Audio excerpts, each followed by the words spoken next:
Yet another reason why we need to lock Washington's revolving doors, if you needed another reason. A new report showing that nearly 400 former congressional staffers paid and educated by you, the taxpayer, to represent you and defend the Constitution of the United States have now acquired enough skills that they can be hired by special interests to join the lobbying ranks. 400 of them. Thank you, America, for the training. And now K Street is salivating about the fact that about 24 lawmakers are set to retire this year, which is known as jackpot in special interest land, making all of those retiring staffers candidates for new access to power. Oh, yes. But not if our next guest has anything to say about it. A cowboy in his own right, Democratic Congressman David Cicilline.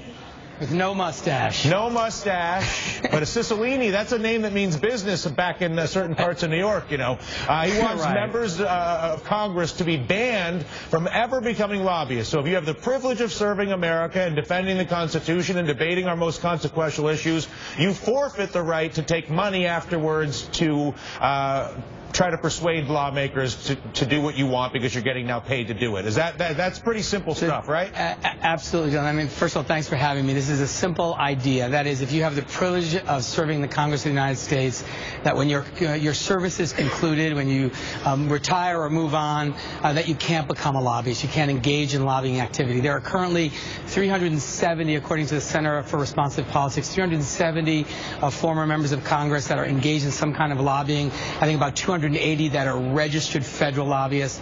And, you know, I've only been here a little over a year. This is a pretty broken place. The power of special interests, of big money to influence this process is obvious. But one big part of it is lobbyists. And I think one way we can fix it is to say that if you're a member of Congress, when you leave, you cannot become a lobbyist, so that disproportionate voice can't be heard on behalf of special interests. So let's talk about this for a second, because much like banning insider trading or super PAC transparency, this is in the domain of the phenomenally, idiotically logical sort of thing that people in America can't even believe isn't already illegal, and then they discover it, and they become and then everybody's approval rating goes to 10%, and all of a sudden they like North Korea as much as they like the Congress. Okay, that's where we are today. And so the question, and then obviously no one in Congress is going to want to help you do this, because what the heck are they going to do for jobs after they're done in Congress when you take away their job, Congressman?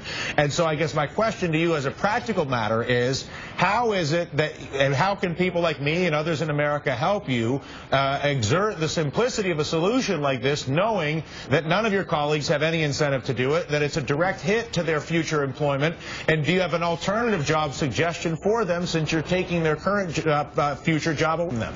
Well, first of all, it's not going to happen unless the people in this country demand it. From 1986 to 2006, according to the Center for Responsive Politics, 43% of members went into lobbying. Almost half of the people who left Congress became lobbyists.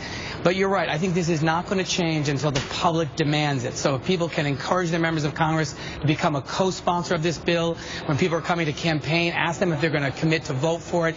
You know, really speaking to their representatives there to say, this is one way we can help to begin to restore the public's confidence in the work that we do by ensuring that members of Congress cannot engage in lobbying. You know, one of the things that's so broken here is, as you were saying about the tax code, every special interest has their own set of lobbyists that are influencing and distorting our democracy.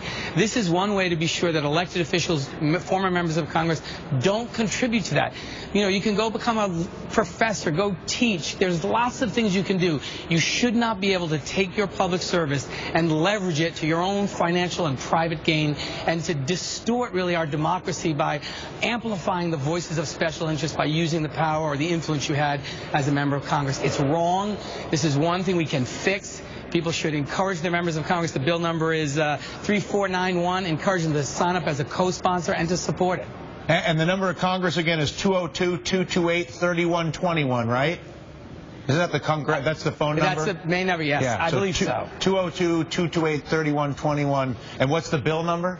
The bill number is 3491. It's on my website, Cicilline.house.gov. But we're going to do a pledge to try to get people to encourage their members of Congress to sign up for it. But it's a simple proposition. Lobbying ban. If you're a member of Congress, you can't be a lobbyist. I'm telling you, as soon as you got to find another job for them. bring it to them and say, here's right. another job Here's what else you can do. You got to you got your stick, now you need a carrot, which is a new gig for the people whose jobs you're taking away because they're not going to do anyway. Nice to see you, Congressman. Thanks for your efforts. Thanks for having me.